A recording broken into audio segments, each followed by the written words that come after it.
السلام علیکم میری پیاری بہنوں اور بھائیوں،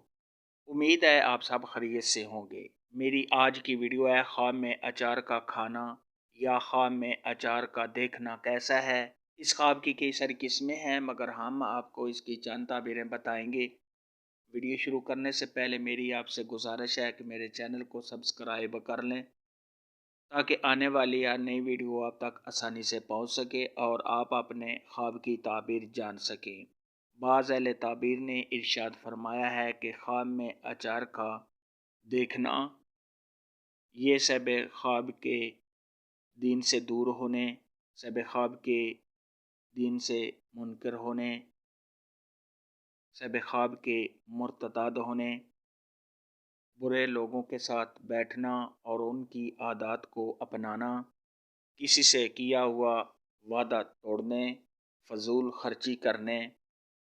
اگر عورت خواب کے اندر اچار دیکھے تو اس کی بھی یہی تعبیر ہے، اس لیے خواب دیکھنے والے کو چاہیے کہ صدقہ خیرات کرے، کیونکہ صدقہ خیرات آنے والی مصیبت کو ٹال دیتا ہے۔ خواب کے اندر اگر کوئی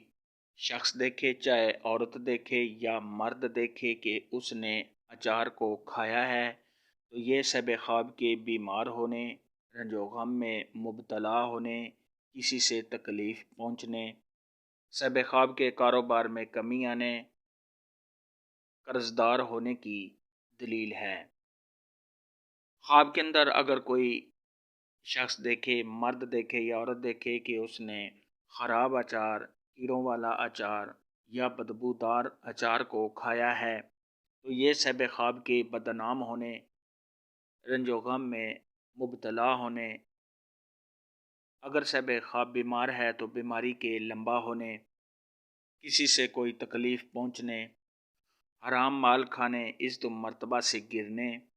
اور دین سے دور ہونے کی دلیل ہے۔ ایسا خواب دیکھنے والے کو چاہیے کہ صدقہ خیرات کرے، کیونکہ صدقہ خیرات آنے والی مصیبت کو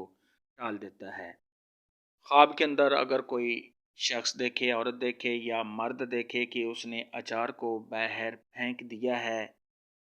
اپنے سے اچار کو اس نے دور کر دیا ہے یا کسی کو دے دیا ہے تو یہ شب خواب کے نیک ہونے، پرہیزگار ہونے، رنج و غم کے دور ہونے، اگر شب خواب بیمار ہے تو بیماری سے شفا پانے اور مشکلات کے دور ہونے کی دلیل ہے۔ خواب کے اندر جب بھی کوئی اچار دیکھے یا کھائے تو شب خواب کو چاہیے کہ استغفار کرے، توبہ کرے اور صدقہ دے تاکہ شب خواب پر جو بھی کوئی مصیبت آنے والی ہے وہ ٹل جائے۔ خواب میں اچار دیکھنے اور کھانے کے متعلق آج کی ویڈیو میں اتنا ہی تھا۔ اللہ حافظ، دعاؤں میں یاد رکھنا۔